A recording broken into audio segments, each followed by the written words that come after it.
Well, good afternoon or good evening, depending on where you are, everyone.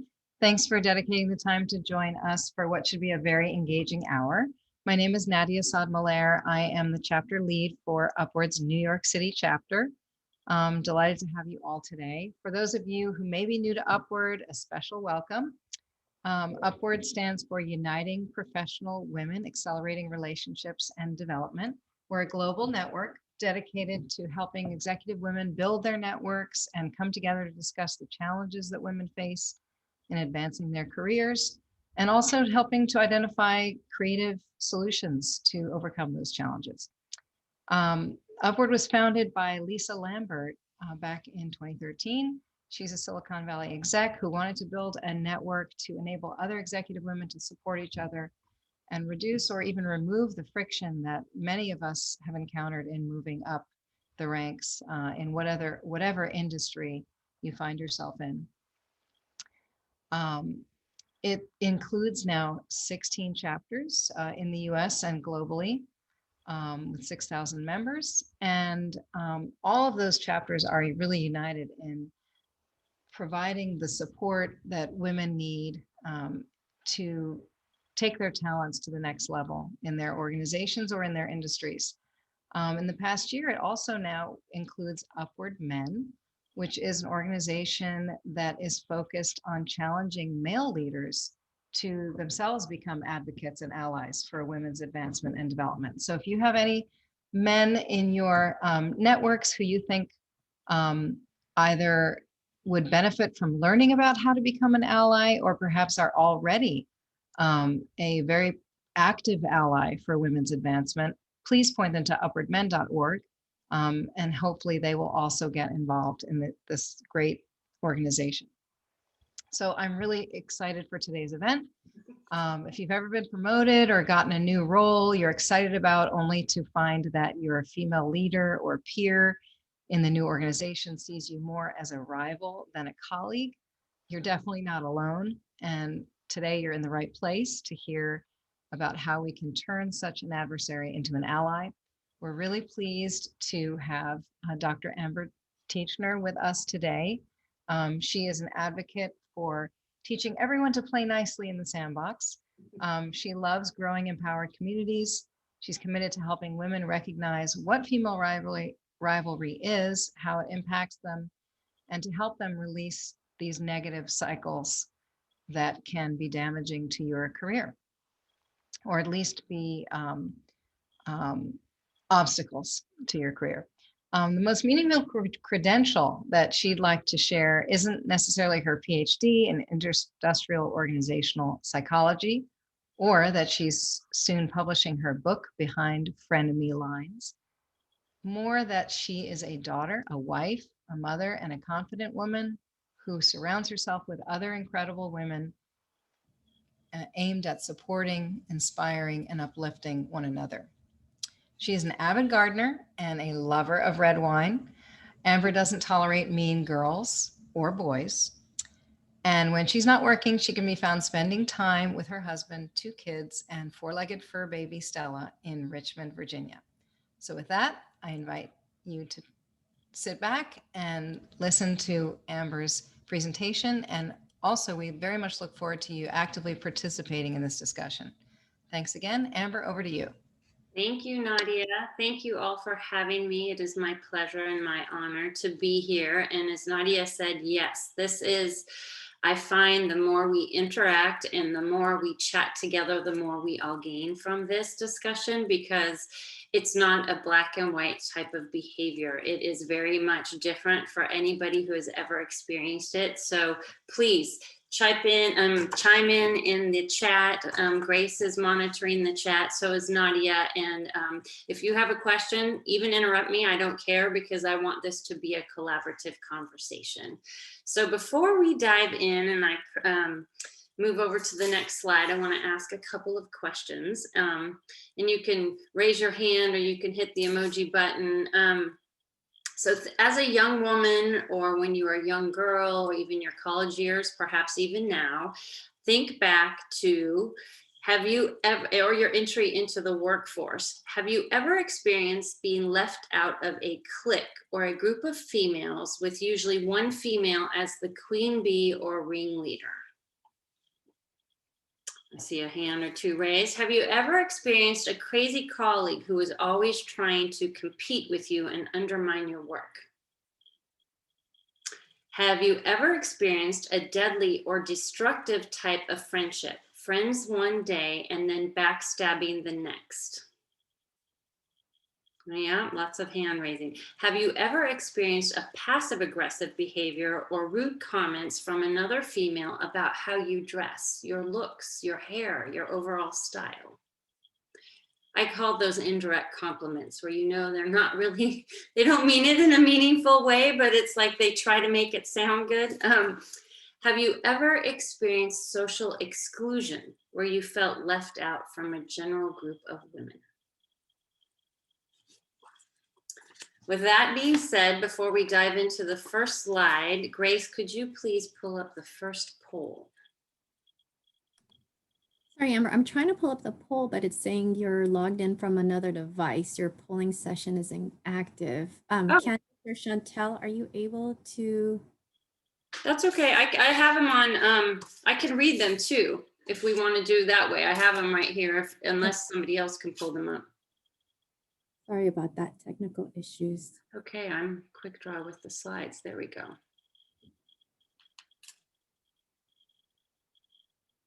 So poll number 1 is, if you have previously experienced the behavior of female rivalry, who was it from? A family member, B, a good friend, C, a coworker, D, a neighbor or social acquaintance, E, I've experienced this behavior from several of the above, or F, I've never experienced female rivalry before. I got E from the chat, several of the above. Okay. C and E. All right. Usually it's not just one thing. So female rivalry is a broad banner for other behaviors. So when I first initially started doing my research, there wasn't a lot out there that addressed this topic specifically. So under that banner, there's bullying, there's passive aggressive behaviors, there's judgment, there's exclusion, some of the things I asked you about in the beginning. So rivalry is a component of aggressive behavior. It's competitive. And in my research, rivalry is, it creates obstacles for building strong sisterhood or relationships with other females. That's one of the big constraints that occurs. Competition, there wasn't much out there. This was probably the closest thing when I started to dive into my research was competition. And even then, I didn't feel like it really dove into what female or rivalry really means between two women. It's similar, but I feel like it's a bit more kind and less abrasive than what some of the behaviors can truly emulate. So I came up with my own definition of female rivalry. And female rivalry is one woman minimizing another woman so they both feel small, smaller than they really are. Female rivalry hurts individuals, teams, and organizations. So it's interesting. I gave a workshop a couple of weeks ago and somebody raised her hand and she said, but I don't understand. When you provide that definition, why would both women feel small? Why wouldn't it just be the woman that had the behavior projected towards her? And I said, yes, but traditionally, if somebody is projecting this type of behavior, she already feels small, and that's why she's doing it, to make herself feel bigger in some form or another. So they both end up feeling small because in this situation, no one is really winning by having this type of a negative behavior. And I've interviewed tons of women on this topic who shared their stories really raw and open, and I don't think anybody wins when you're in this type of situation. So question for you all, would you add anything to that definition? Is there anything that you think I may have overlooked or that I may miss? Amber, so as I'm reading this, is there an assumption that when that one woman wanted you to feel small, that the woman that is projecting that, that's, she may not realize she's feeling small, but it doesn't always mean that the person that she's projecting to is taking what she is giving. So is that, as far as that, in other words, when I think of a situation that I dealt with a toxic, and she was the leader of the organization, and I fought against it. In other words, I would sort of never let her get the better of me, which is part of the contention there. So that's why, is there an assumption there that that other person won't fight back? I think I think you're rare, actually, especially in the work I've done. If it starts out, because, and I'll get into how it starts out. Sometimes the women are so caught off guard, they don't know how to fight back, and then it escalates. So, and I'll dive into that more, but you're, from what I've experienced, more of a rarity, which, yay, hallelujah. I think that's wonderful. Like, I think we should fight back, because this should not be an acceptable type of behavior. So thank you for your insight. Yeah. So female rivalry is a component of aggressive behavior. And when I studied this, that's really one of the foundations that I had to go to. It's not necessarily in the physical sense, but in the behavioral aspect. Although I have had some women share that it could get down and dirty, but usually it's not. It's in language and verbal versus, physical aggression.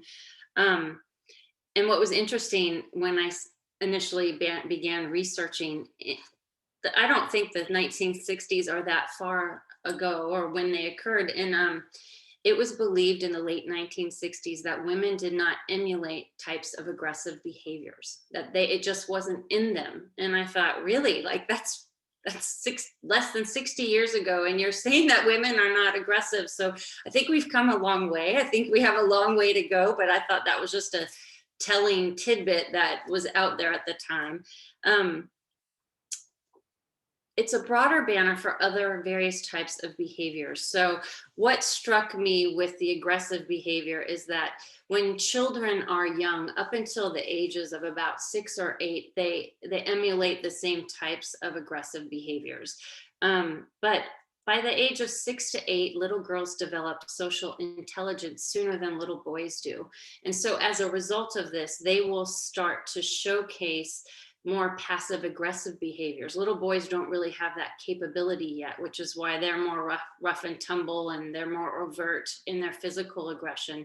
But the way the little girls' brains are developing, they can exhibit these indirect aggressive behaviors a little bit earlier than boys do. And I think, from what I found and what I see this behavior founded in, that's when it can start.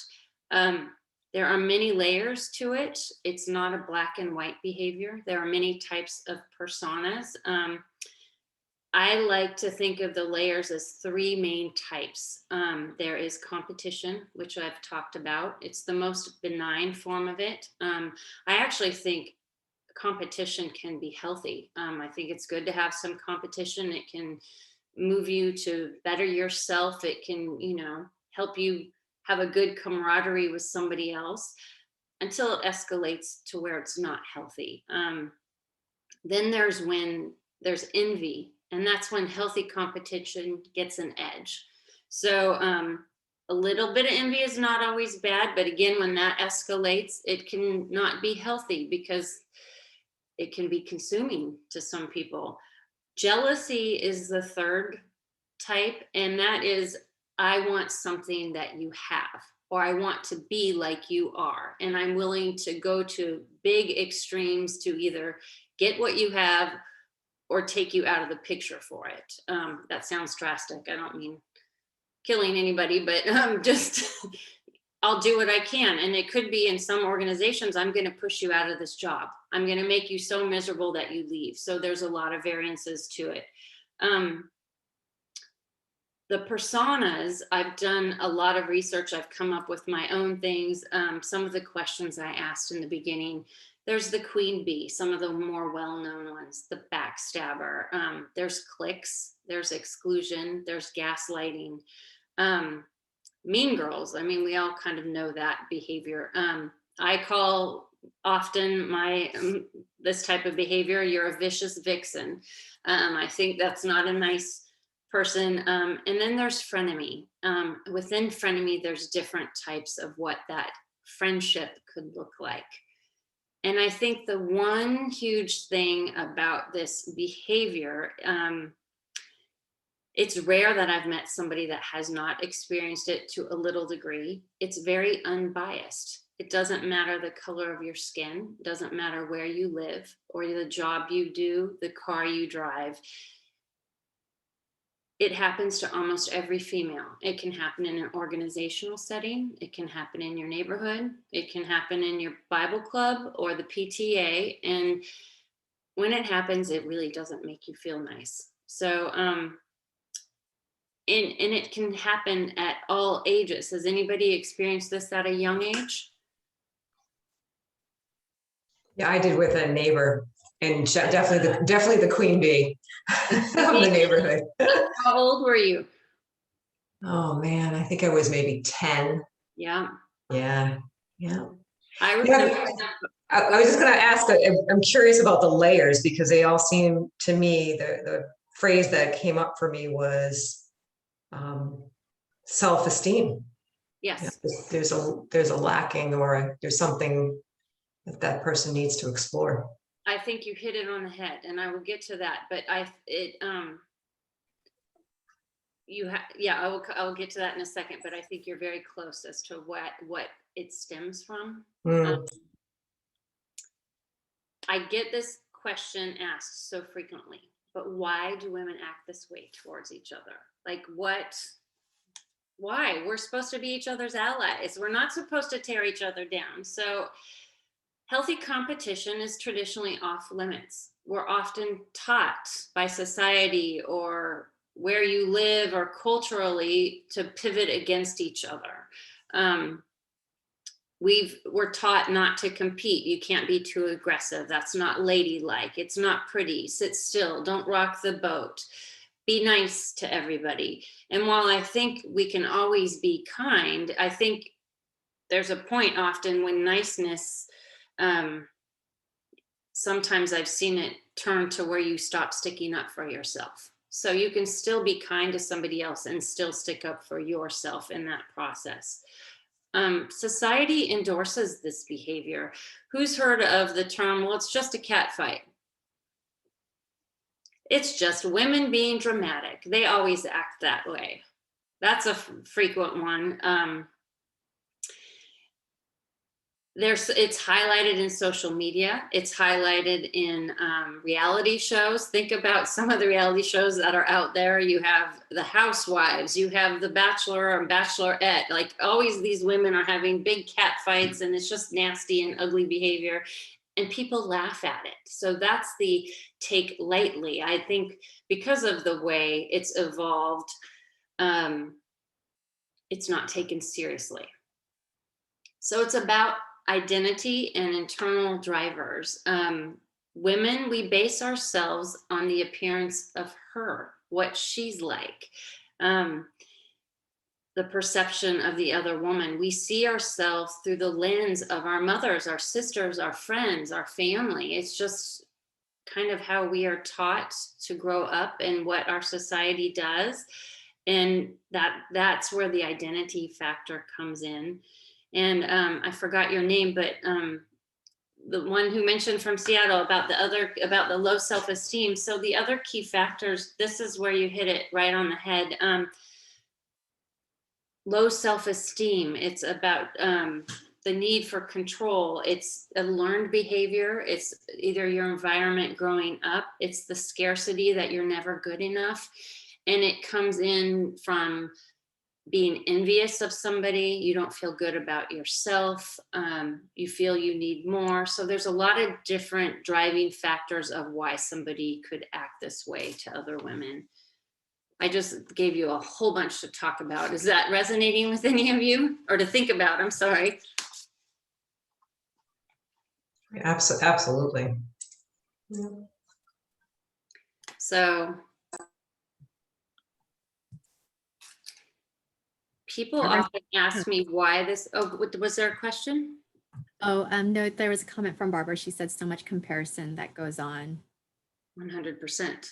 And I was also going to add to like another reason. I also feel like it can happen when, say, a woman who has really worked hard and she's always been in a male-dominated environment and she's really worked hard to get where she is.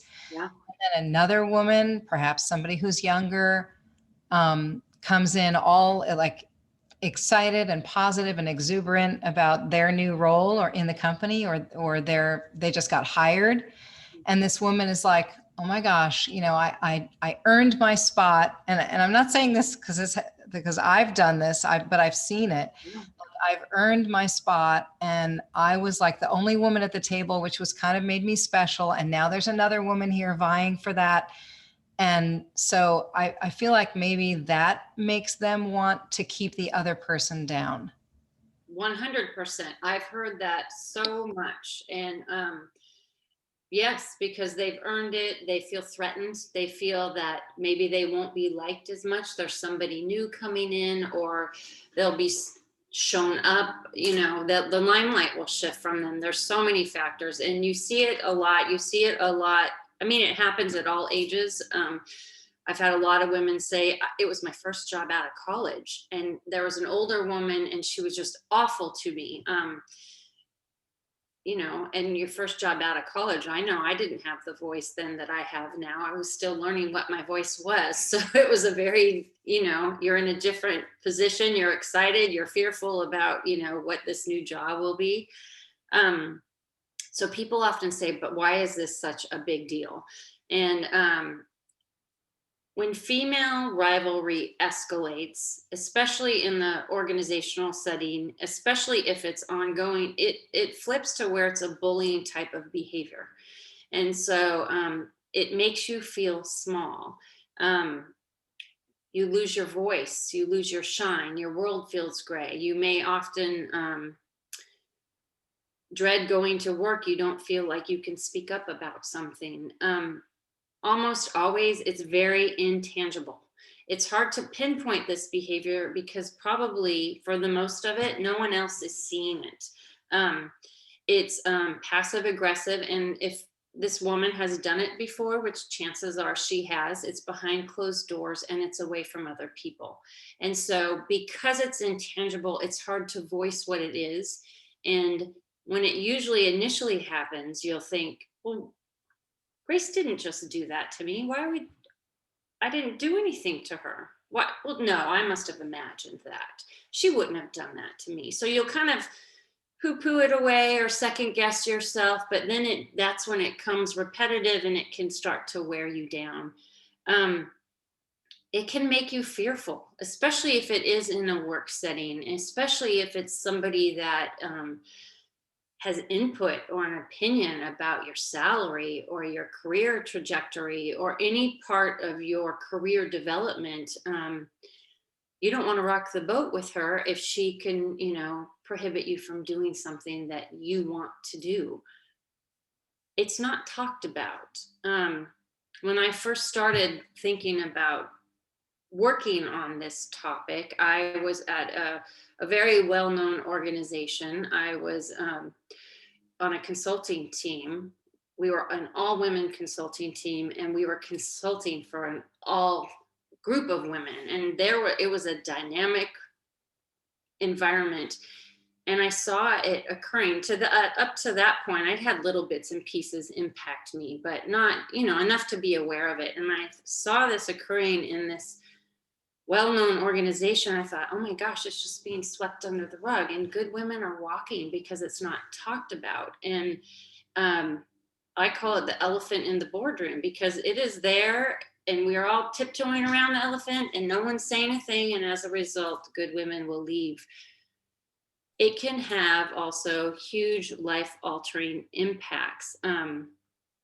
in the sense of physical, emotional, psychological, social. I've had women say, I will never again work for another woman. I will never again be on an all-female team. I will only work with other women if there are men on the team. I've had women say, because of what this has done to me, I don't have any female friends. I just don't trust women. And to me, that's heartbreaking. I mean, we're half the population, and you are a woman, and it breaks your heart that something that has happened has altered your faith in other women. Can anybody relate? Again, I've dropped a whole bunch. Can anybody relate to some of what I've just shared? Yeah, I wanted to comment that having worked in the human resources field for many years, this is the highlight of what causes disengagement and some major employee relations issues that we've had to deal with. And like you said, high turnover. And if not addressed, where it's not talked about as you describe, it can be seen though. I've seen it be seen and still no one speaks up. Yeah. It's so caustic. So you're highlighting not only is the individual impacted, but the ramifications to the culture, organization, and the peripheral people that are observing what's acceptable behavior. Could have long-term impact. Long-term impacts. And I like that you said I love that you say you've noticed it, because I've talked to some folks in different organizations. They have no clue. They have no clue why good women are leaving. That's time, that's money, walking right out the door. And they're like, well, she was a good employee. What happened? Like their heads are spinning. Yeah, there's so many factors involved. So it can have huge life-altering impacts. And so I thought I knew everything about this topic. I researched it. I got my PhD. I'm really learning so much. And then it happened to me and I didn't even know it was occurring. And I was on a long-term consulting project for about 6 years.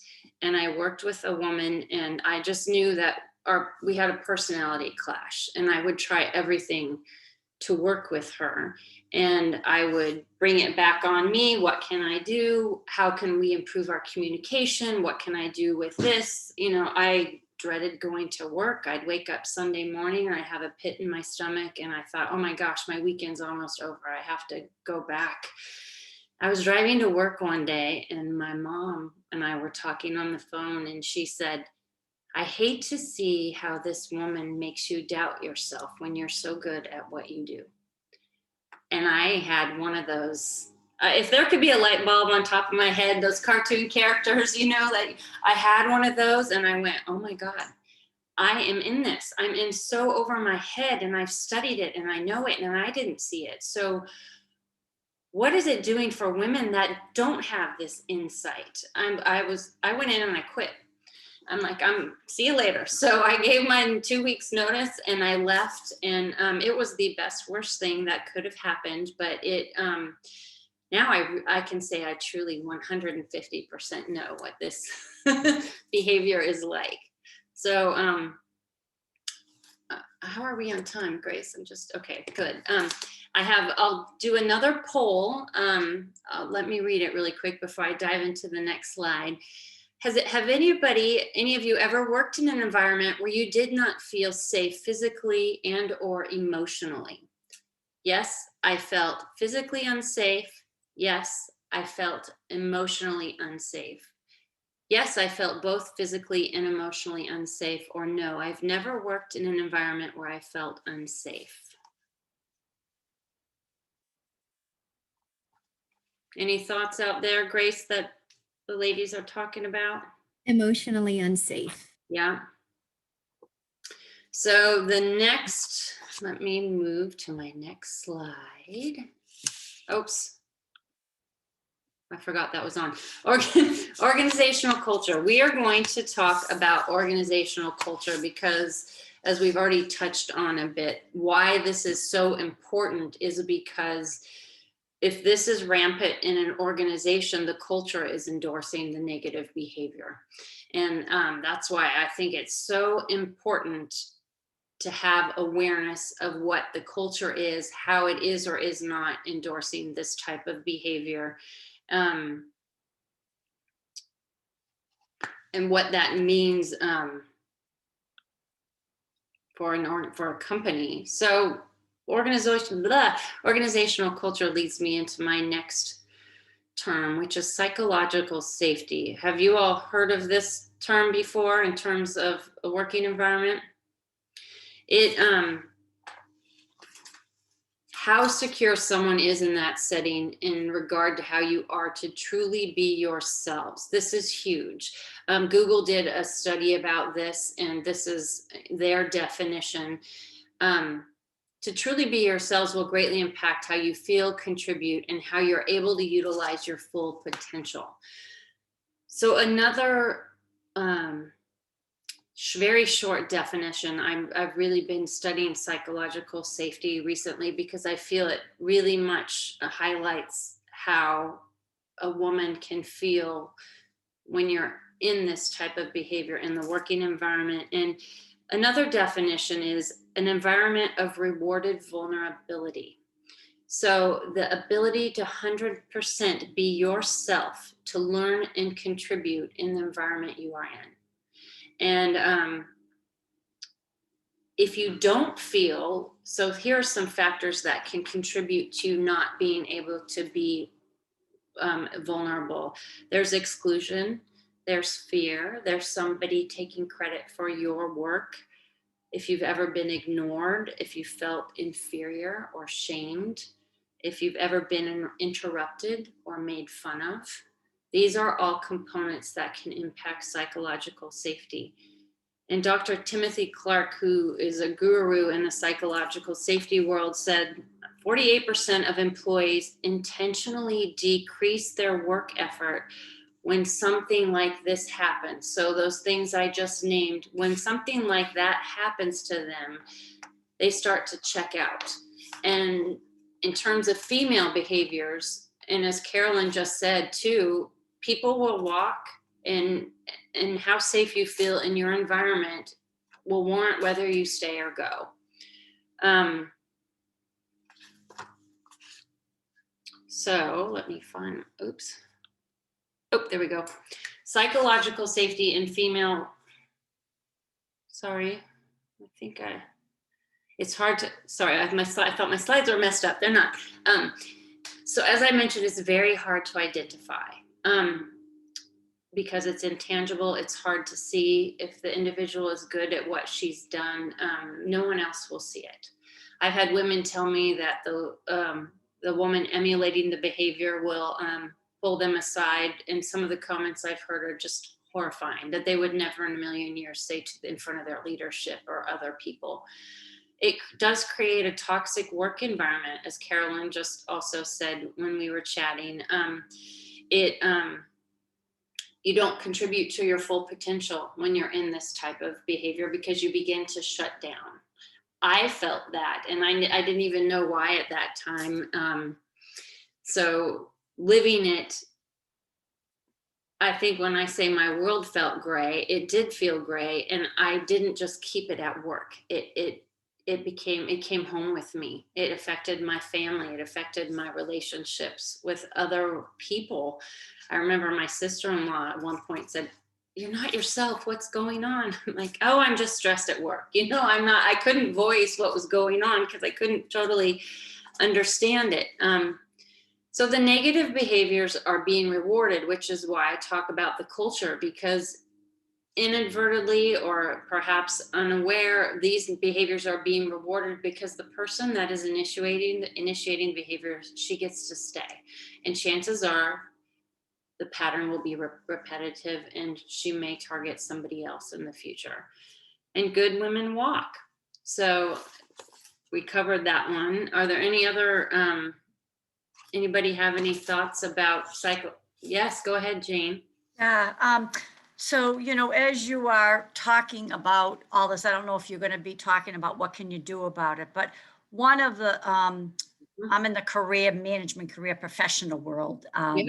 And so the culture, I mean, that's certainly a spot where regardless of if you're a man or a woman, a cultural fit is such an essential component of career success. Yeah. And for women, the situation when I think of the environment and why it was toxic for me is that I knew and knew and know my work values. What are my top 3 values that I need to have supported in the world of work?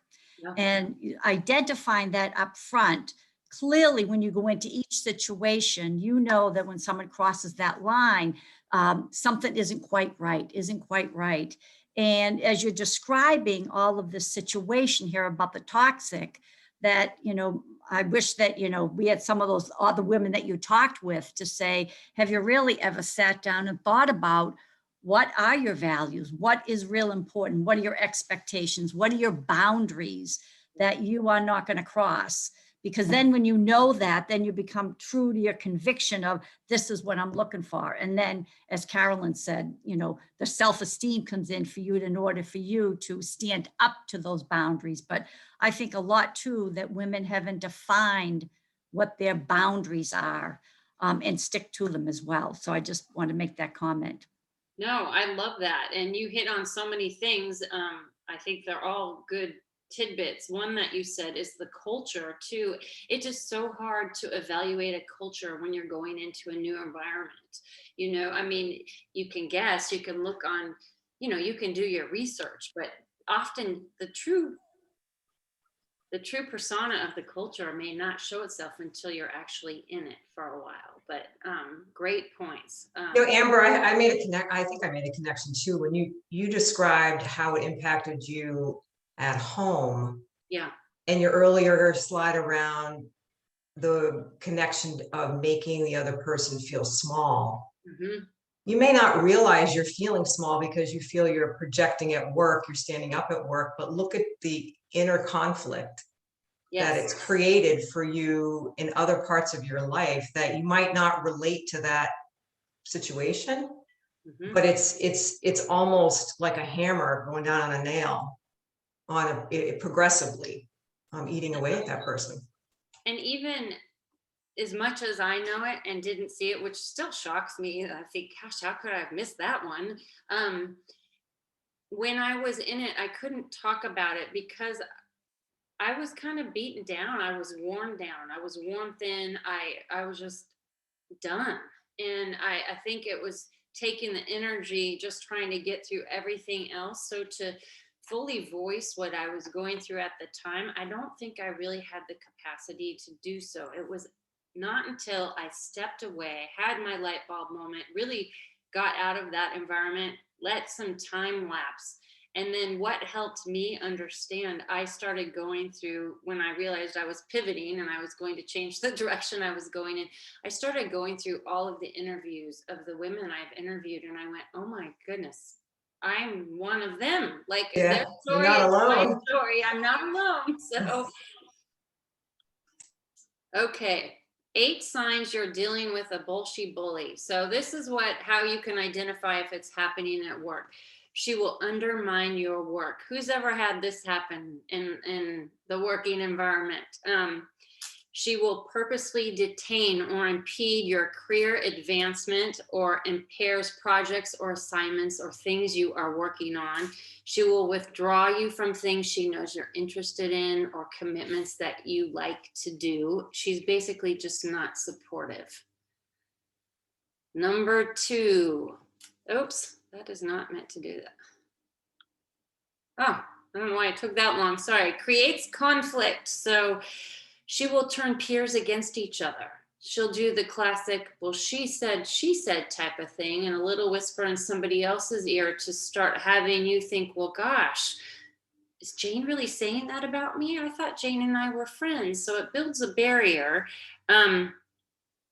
She'll just display subtle actions to create conflict and behind the scenes conflict. You may not even know all of it that's going on. She will remove responsibility. Has anybody ever had this one happen? I had this one happen and I was shocked that suddenly I'm not on email chains. I'm uninvited to meetings. She's giving me work, but she's also giving somebody else the same work and then gets mad when we're duplicating efforts. she literally will, or give you projects with no instruction to set you up for failure.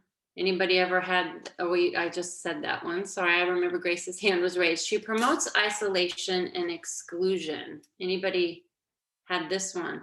I had one gal tell me that she had joined a project, and from the get-go, the woman had her sitting in an entirely different building by herself without any team members. She said for 4 months she sat there, and the woman wanted her gone. And it's heartbreaking. Like that's lonely, joining a new team and not being around everybody. She'll provide misinformation and contribute to lies and gossip to make you look bad. Number 5, she will employ intimidation. This is key, especially if, you know, you report to her.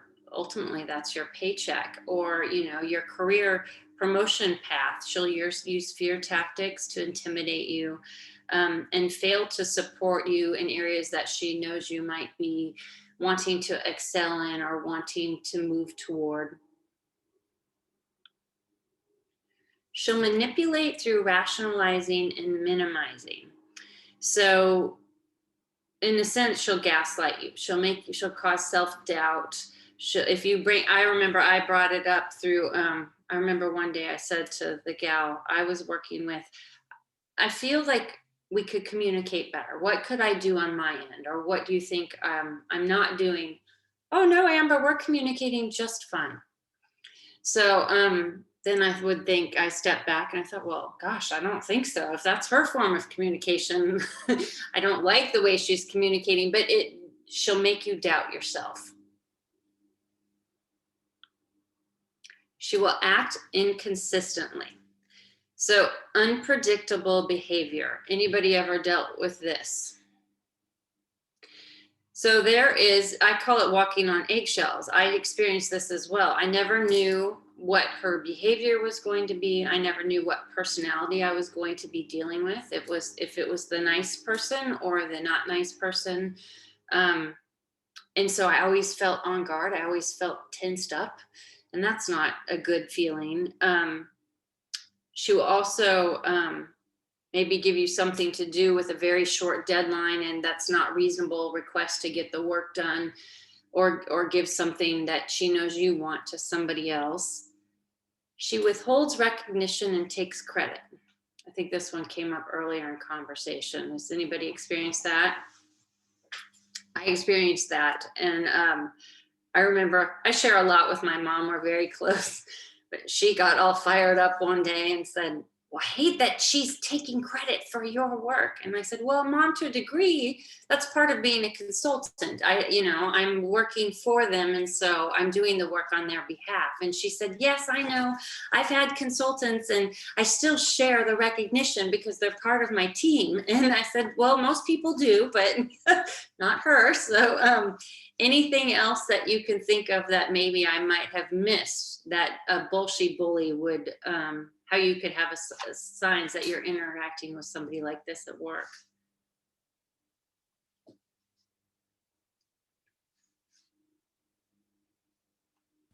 Might it be, Amber, you send them an email and they don't respond, but then you copy the manager and then they respond. It's like, okay, are they ignoring me?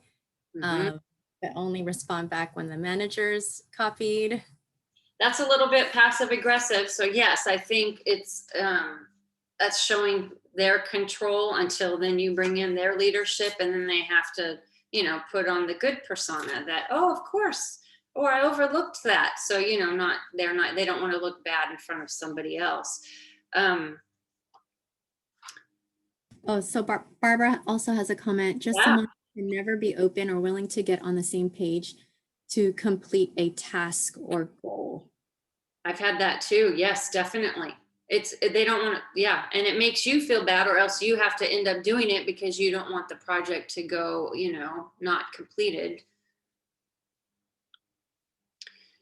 So I have a poll here. One more question. Have you ever worked on a team comprised primarily of all women that had a female leader? And if so, please describe the phrase that Please select the phrase that best describes your experience. It was one of the best groups I've ever interacted with.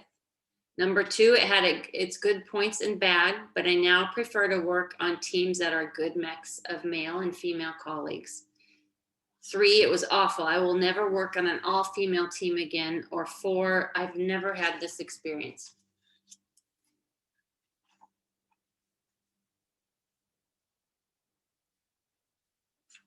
Barbara said 4. Carolyn said 1. Number 1, very fortunate to work with an Yay. all-female company. That's incredible. Yeah. And I've had very good and very bad experiences with female leadership. Yeah. One more question for you ladies. If you've ever experienced female rivalry situation, either socially or in the working environment, how did you overcome it? Number 1, talk to family, friends, or a therapist, etc. 2, found outlets of support, exercise, a glass of wine with a friend, focused on a hobby. 3, I had to deal with it on my own. 4, I left the situation, quit my job, or stopped interacting with her to avoid her. 5, forgiveness. I had to forgive her or the situation in order to move on. Or the last one, this doesn't apply to me. Wow, we got 3 that quit their jobs. Oh my goodness. You're bringing up a lot of memories here, Amber. This is That's a a lot. Yeah, for this size of group. Wow. That's yeah. What about, did anyone just confront the person directly? You know, I wasn't prepared to at that point in my career. Real quick, I was brand new and she appeared to be my advocate. And then the subtleties of what you're describing, including my physical space that she controlled, was so obvious that she was out to make sure I wasn't successful. And no one saw it. It was as if a bubble was around her and no one could see it. And you So- were probably not the first person she treated it. Absolutely. It was the best thing I did though. You know, if you can get past the fear of quitting a job without a job, you never know. I mean, things can open up. Don't tolerate it. Well, and you bring up a good point, Carolyn. My husband, I came home, I'm like, I quit. And he's like, well, most people don't quit without a backup. I'm like, I'll go work at Starbucks. I don't care. I can't handle her. You gotta preserve yourself sometimes. It takes priority. Exactly. Yeah. Because I worked for a smaller company, and my nemesis was one of the owners of the company, and she was a woman. And I stood up to her, which is not what other people did. Most people would stand down to her. And I would even have conversations with the president, who would be in agreement with me, who would go to his partner and say, why are you treating Jane this way? And she was brutal. She was brutal. I didn't end up leaving. I ended up working through it, and the situation turned around. I probably took it as a challenge, more so of she's not going to get the better of me. I'm not going to let her. But it was a couple of years of very, very difficult. But having the support of a president is not so bad, because he knew she was a bully too. Yeah. So, And one, just out of curiosity, I don't want to sidetrack, but did your relationship with that woman ever pivot to where you were on a better ground? Or oh yes, oh yeah. I was willing, because I loved my job and I was about to leave, but it was one of those that I just said, I'm not going to leave the company that I love. I'm going to figure out a way. And as it turned out, we ended up having a very good relationship. I had a good one, then it wasn't good, and then ended up. And yeah, so friends of mine would all applaud to say, I can't believe you did that. But I did, because it was important to me. Yeah, good for you. That's a good success That's story. a good, Jane, that story is terrific. And I just wanted to ask, Amber, is there, do you kind of have a playbook? Because especially if you're a younger manager, or you're in a position where the leader who's exhibiting this negative behavior is like really high up, you know, what are some of the strategies for you to embark on so that you don't have to leave the job or the company that you love? Yes, good point. I will dive into a few of those. I have a few more in my book, but and if anybody ever wants to talk outside, I'm happy to chat because this is so important. I think if you ever have a strategy or framework to help you overcome, it can let you pause and say, okay, I can do this step, I can do this step, and you're biting off little by little rather than trying to tackle it all at once. So one of the first ways to overcome it is document, document, document. I can't express this enough. Because it is so intangible, it's hard to have a pattern. It's hard to have proof. I've had many women. One gal I interviewed was fired because, well, she went to HR. HR didn't believe her, and then she recorded it. In which, in her state, it was you can't record in Washington State without permission. So she was fired from her job, and ultimately, then that did highlight the woman's behavior, and she was let go shortly thereafter. But if you document, document, document, for one, over a period of time, you're going to see patterns come through. And so you will know I'm not crazy. This is actually occurring. And then you can share it with somebody else. And then know who you can trust, who you can, share your story with. Recognize the intent. So what is the underlying cause of her behavior toward you? Chances are there is nothing you can do about it, but if you kind of step back and say, why is she treating me this way? Then maybe you could step out of the emotional zone of it and look objectively at it to maybe pinpoint why it could be occurring. Is she lacking social skills? Is she clueless about what's going on? Is it a different culture? And that's just, she's not from where you are from. I mean, there could be many different types of things. There could not be, but just sometimes altering that viewpoint can help you. Address the situation one-on-one. I am a firm believer of that. It's not always so easy to do, especially if you're brand new out of school, or maybe it's just not your personality type. Maybe she's so abrasive, like you don't want anything else to do with her. But I'd always advocate trying to communicate with her directly first. Stand up for yourself. And Jane, you're a wonderful advocate of that. It's hard to do, but I often think women who are emulating these types of behaviors kind of can pinpoint women that might not be able to stand up for themselves. And so it's that bullying type of mentality. So if you can start to stand up for yourself and call it out, hopefully that could flip the lens as well. And she'll say, this is too much energy. I'm going to hopefully not go to somebody else, but it could change the behavior to where it's not directed at you. Any other thoughts about what you think would work? Yeah, I'd like to just add, having worked in employee relations, if you have an organization that has a kind of third party group that is trusted, there are many times I mediated two people in a room because they couldn't do it themselves. So the standing up to your situation can also be helped by that. Yes, I've actually helped mediate conversations like that before too, because just two of them in the room alone are trying to talk about it can be really tough.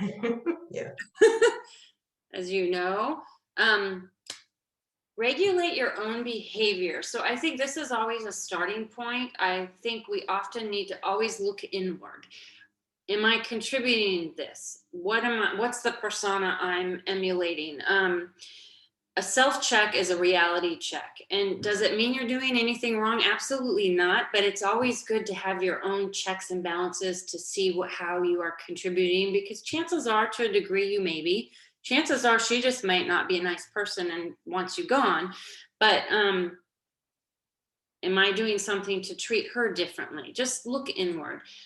So manage your inner she bully. So that's that, and I call her that. It's that little voice that's back here, the one that sits on your shoulder saying, well, you can't do that. You're not good enough. The self-doubters, whatever you call her, she's there. She's often there a lot. I mean, but you have to tame her down. Women who like themselves like other women. It is a known fact. And if you are self-doubting yourself. If you're talking down to yourself, how are you going to have the ability to help uplift other women if you are not uplifting your own self? That's a big one in my mind. And it could be constant work in that regard. But I know I have my she bully, and she'll come out and I'll say, stop it. You're not wanted here. Practice the pause.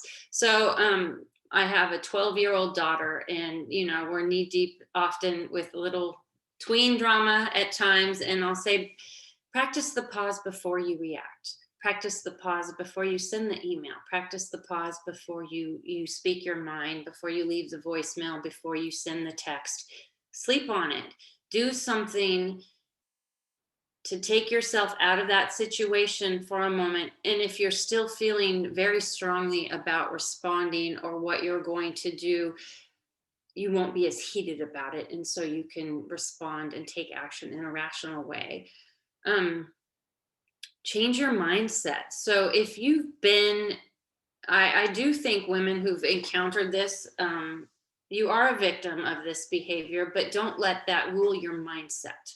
You don't want to be a victim of the behavior, because if you can overcome this behavior, you can move forward, and you know from how you've been treated is how you don't want to treat other women. So you can take that situation, apply it for the positive, and learn from it. And if you are still in it, she still has control over you, and that way she's still winning. And so it's hard. However you need to cope. If you need to forgive, I brought up forgiveness in the poll I had asked, because in my research that was a huge it was a huge discovery of how women overcame. It didn't mean they condoned the behavior of the other woman. It just meant they forgave the situation and were able to move forward, so it wasn't controlling them anymore. That kind of shifts the energy so that your power isn't continue to be taken away. 100%. And that's it. Like, it's like, we talk a lot about, you know, I have a 10-year-old and a 12-year-old. I talk a lot about this with women. You only have control over the behaviors you exude. You have zero control over anybody else. They can do to you, it might not feel good, it might totally suck, you might not understand it, but you have control as to how you respond to it. And that gives you the power. And so if you ignore it, if you walk away, whatever you do, that's why practicing the pause is such a big deal. So how to overcome it and change the behavior, I think we all need to work together to embody collaboration and trust and transparency. So open, transparent communication is key. We have to talk about this in our social settings. We have to talk about this in our organizations. We have to have it a part of onboarding training or bullying training or whatever type of HR training that you do for awareness. Be an includer. You may not always click with everybody all the time, but you can always be kind, and you can always have somebody join the conversation. I worked on a project one time. It was another project with all women, and they were very strong women, and ultimately we all ended up becoming friends. But for the first couple of weeks, no one talked to me.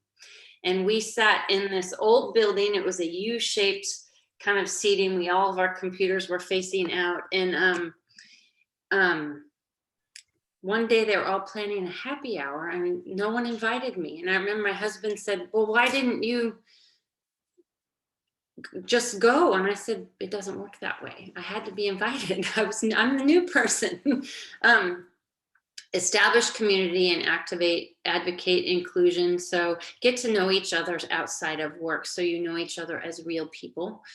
And Amber, if I could just add that at Fidelity, we had employee resources groups, and they actually had a women's networking group. So even in the company, it fostered that community. Love it. Love it. And I realize, Grace, I'm over time by a minute or two. Put ramifications if the behavior occurs, and implement bystander training. So call it out when you see it. You can call it out with humor. You can have code words if you see the behavior occurring, but just let everybody know as a whole, this won't be tolerated. And if you all bond together and you implement these types of behaviors, we can start to change the behavior and recognize it for what it is. And I realized I ended that very quickly, but I realized I was just over on time, and I want to be aware and respectful of everybody's time this evening.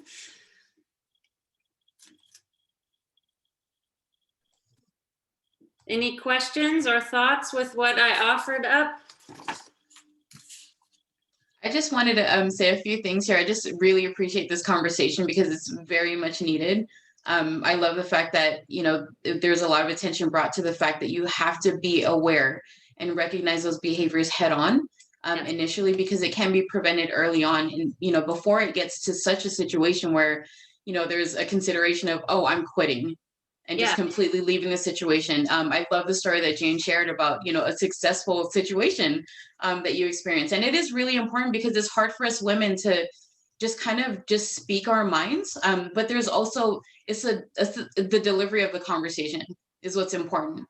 So we can respectfully, you know, approach each other and just say, hey, you know what, even whether you're new to the situation or the, you know, the environment, just kind of say, you know, just express your feelings and just, you know, make that be aware as well, because we don't know why the other, you know, the bossy bully, as you call it, you know, is exhibiting that type of behavior, because I mean, it needs to be addressed. And, you know, hopefully with that approach early on, you can kind of, you know, I guess just kind of observe and see how the situation goes. At least you can say, hey, you know what, I really tried to handle this in a respectful and adult manner, you know, woman to woman. And if the you know, behavior continues, then at that point you can make a sound, you know, decision and just say, it's either not for me, or I'm just going to deal with it and accept the fact that, you know, she is how she is.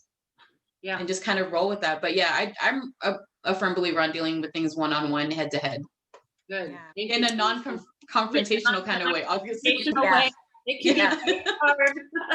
You know, I do want to add to that, and Chantel, thanks so much for that, you know, commentary and reinforcing that I am such a believer, an encourager of women, everyone but women, to really do the inner work. And I know that the work that I did on the inner part of my being, I went sort of inward in my, I would say, early 30s, and still never continued to do the work. So that when I was in my career and when I was in situations, the security of me as the person was solid.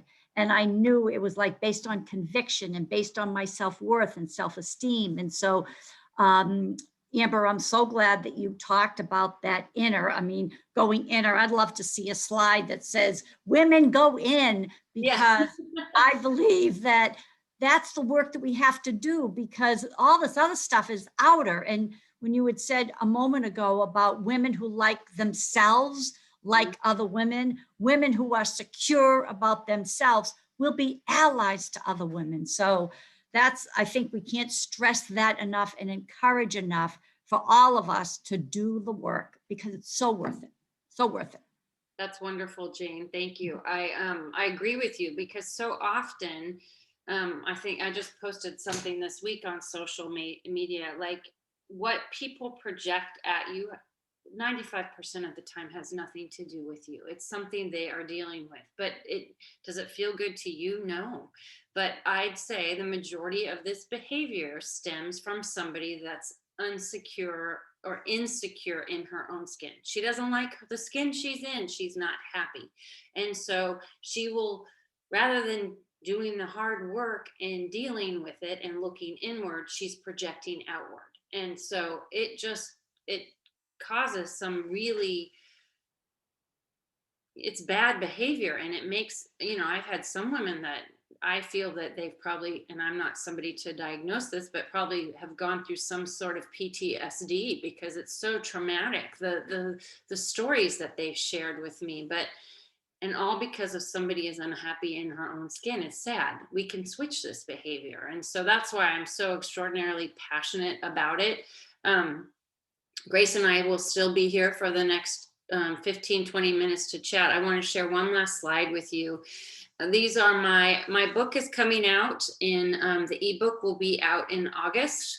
The book itself will be available in bookstores. It's published by Morgan James Publishing, and it's called Behind Frenemy Lines, Rising Above Female Rivalry to Be Unstoppable Together. So I dive very deep into everything I've shared with you. I start out with a little bit of, why it occurs. I share a lot of stories.